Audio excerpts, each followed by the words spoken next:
Hi, my name is Rick Stack. Welcome to my channel. Today I'm going to show you how to play this cool Brian Setzer lick. So, it's very symmetrical. We'll say that right to begin with. So sorry, no dots here. This is the 5th fret. Your first finger is going to be in the 5th fret the entire time. So what you want to do is you're going to put your little finger in the 8th fret of the high E, pulling off to your 3rd finger in the 7th fret of the high E, pulling off to your index finger on the high E. So it's like just doing downstrokes here. So that's the first thing you want to get down, because the whole lick, or most of it, kind of revolves around that idea. So now it's very easy. You just take it to the B string, do the exact same thing. So 8, 7, 5, pull off, just pick once. Then you take that same idea up to the G string, same thing again, 8, 7, 5. So far you have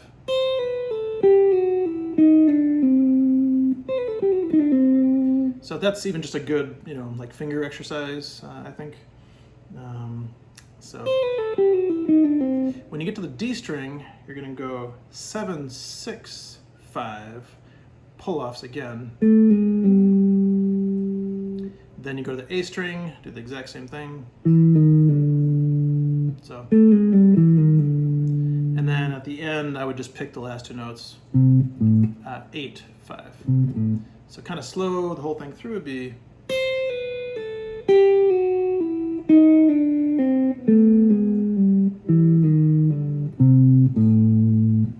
Yeah, so it's a pretty cool lick. I'd say you'd probably play it over a dominant 7 chord. Some of the quick theory, or a good way to visualize it maybe first even, is just think of your minor pentatonic scale, right? So we're just adding in a couple notes. So usually you would have this C to A note here. We're adding in this B note, which you can think of as a 9th. Some people might call it a 2, but I think it was a 9th. And then you have this 7, this F sharp note here on the B string. That's like a 13th, if you think of a 13th chord. If you don't know how that works, check out either any videos I have or any information about intervals. But just think if you were to superimpose a major scale over, starting on the A note, the root note, you'd have 1, 2, 3, 4, 5, 6, 7, 8, 9, 10, 11, 12, 13. 13 is the same as a 6th. If you go back 1, 2, 3, 4, 5, 6, 6. So I think in some cases some people might call this a 6th. I think it was a 13th, because it definitely is the octave higher of the 6th. But that's how it would fit in if you're trying to think about how it, like when I first kind of got into some blues stuff and I started seeing, these,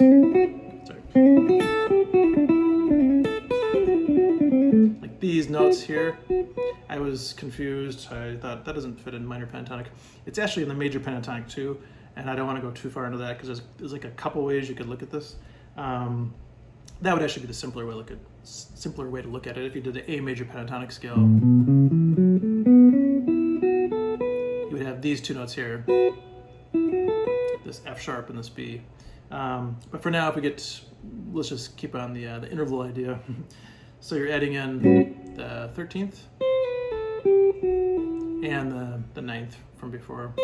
And then this note, you might know what this is. When I've done this lick with my students, often that one they're a little more familiar with. So think about it, the blues note, or the flat 5, that kind of sound, right? So the flat 5, in case you don't know, you just take again, go up a major scale, 1, 2, 3, 4, 5. Take that note, which is an E note, flat it. There's a E flat, which is the flat 5, which is also, you could call it a tritone also. And then if you take that note up an octave higher, there's the note that's specifically in this lick we're doing right now. When you go, so right there, that note. So far the way I look at it anyway is you have a 9th, 13th, flat 5 added in on top of the minor pentatonic. And then you have this note, the 6th fret on the D string, which is just like, I think, just a really quick kind of passing note or tone. It's major 7 interval, doesn't really make sense with a dominant 7 chord or, you know, this. So yeah, so that's just a quick note you're just kind of glossing over. And then when you go like this, sure enough, there's your flat 5 note again. So really, it's kind of interesting. Even with everything that's going on here, you just have the 9th, 13th, flat 5, and then this kind of weird little weird little major 7 interval that's just kind of a quick, you know. There's a Steve Morse lick I learned once that we just go. And that's the same thing there. He's just cruising up chromatically. Sounds good. So yeah, so that's the lick. Hope you like it, and I'll talk to you soon. Thanks.